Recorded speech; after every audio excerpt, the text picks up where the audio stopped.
There was this tent that just said deep meditation therapy. And I was like, oh, now I know what that means, right? And I watched people doing DMT, and I was like, I was already rolling on 3 or 4 hits of MDMA, so I was like, well, not tonight. But if it ever comes my way, I'm going to do it. I made myself a promise that night. I'm not going to seek this out, but if it ever comes my way. And then it did. And in 2014, I just went to see a buddy of mine in Brooklyn. I was working on a documentary out there, and he was like, you want to try this? I was like, okay, before I change my mind, let's do this. And 15 minutes later, I believed in reincarnation. I believed in karma and reincarnation. So and I felt a lot better about death. Yeah, I felt a lot better about death too after I did it. What my experience was that I got, a short glimpse at sort of a user manual for the cosmos. And in there was the knowledge that reincarnation is real, that the Buddhists have it right, that after you die, you go to the bardo for 49 days. Your soul is out there. You get a chance to kind of like assess the last life you led before you take another spin on the carousel. Learn what you can, get rewarded for your good deeds, suffer for your sins, and then go back. And I believe it, but I also just like it. I just like it. It feels true to me in a way that like the evangelist or fundamentalist Christian idea of like you can just do a bunch of bad shit and then promise yourself to Jesus and have a clean slate. Fuck that. I'm not buying that. Yeah. But karma and reincarnation, I'm buying it.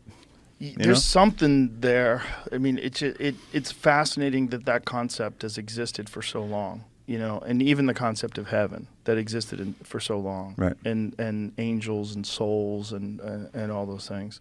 I think we have a very limited ability to grasp reality, and I think that limited ability is biological. It's kind of based upon our primate origins and what we are as a thing, as a biological entity.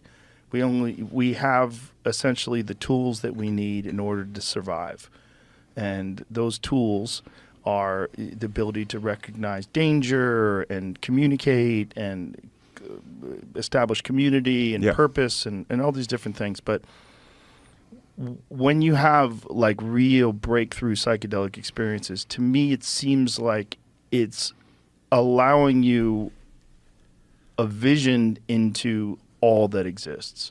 Not just what you're physically capable of seeing as a human being, but this chemical gateway or whatever it is that psychedelics give you allows you to see that these things, what I got out of it is that everything is connected. Every action, every thought, your thoughts, your life, your words, your deeds, the way you approach things, the way you respond to things, that they're all connected in some very strange way.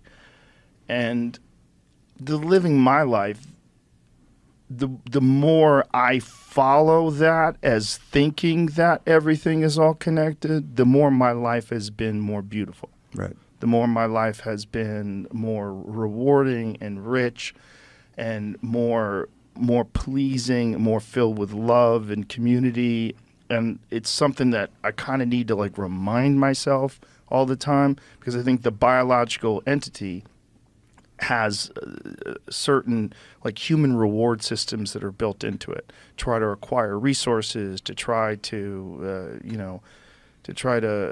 establish dominance, to try to succeed. There's all these different things that as a human, people they want success. They want all these different things. And that those things can kind of, because you could see the physical manifestation of that work, that can sort of overcome the idea that everything is connected. And so that's, I think, why people cheat on their taxes or insider trade or do all these different things, fuck people over in business deals, and they don't think that they're going to experience any negative consequences of it. Right.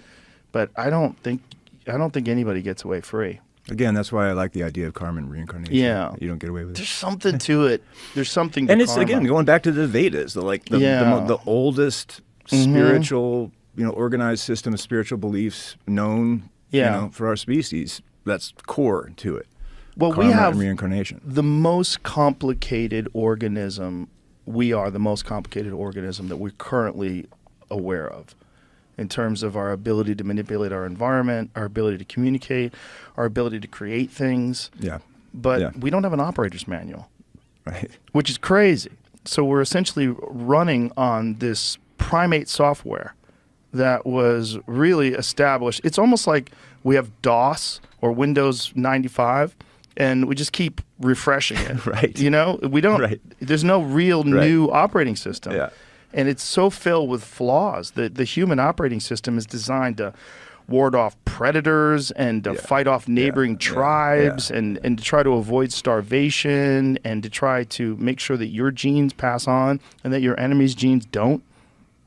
And to exist in 2024 in modern Western world with all of our technology and all of our knowledge and all of the information that we have available with this ancient primate software Yeah. is so problematic. It's so fraught with peril. There's so many things that can go wrong and so many people that go sideways with drug addiction and gambling addiction and sex addiction and this addiction and that addiction and so much chaos and thievery and violence and and deception and fraud, and there's just so many things that exist that are negative but are tied to this concept of achieving and getting more, which is this famine-based mentality, this resource acquiring mentality that really is like the monkey stealing your sunglasses so it can get mangoes. Right. It's really, No, totally agree. And I felt like with DMT, I got like a very short, it was like, I felt like there was this sentient, generally benevolent force out there in the cosmos that was like, okay, look, I'm going to give you a lot of information. You're not going to be able to retain most of it. Right. But you ready? Here we go. Yeah. And one of the things that I brought back that I still believe a decade later is that reincarnation is real. That's how it works. Karma is real. That's how it works. What you do in this life affects your next one. So, and that also gives you like kind of the user's guide you're talking about how to be a better person, how to be a better species. Yeah, I didn't get a reincarnation vibe. I'm not opposed to the idea of reincarnation, but I got a vibe that there's other things and there's other dimensions and there's other experiences and there's maybe levels of existence, and that this existence that we're experiencing right now as human beings is just this very strange, confusing, almost like a puzzle that you are on this planet trying to solve, and you Yeah. can get distracted. Yeah, yeah. You can get distracted by all sorts of things in this life.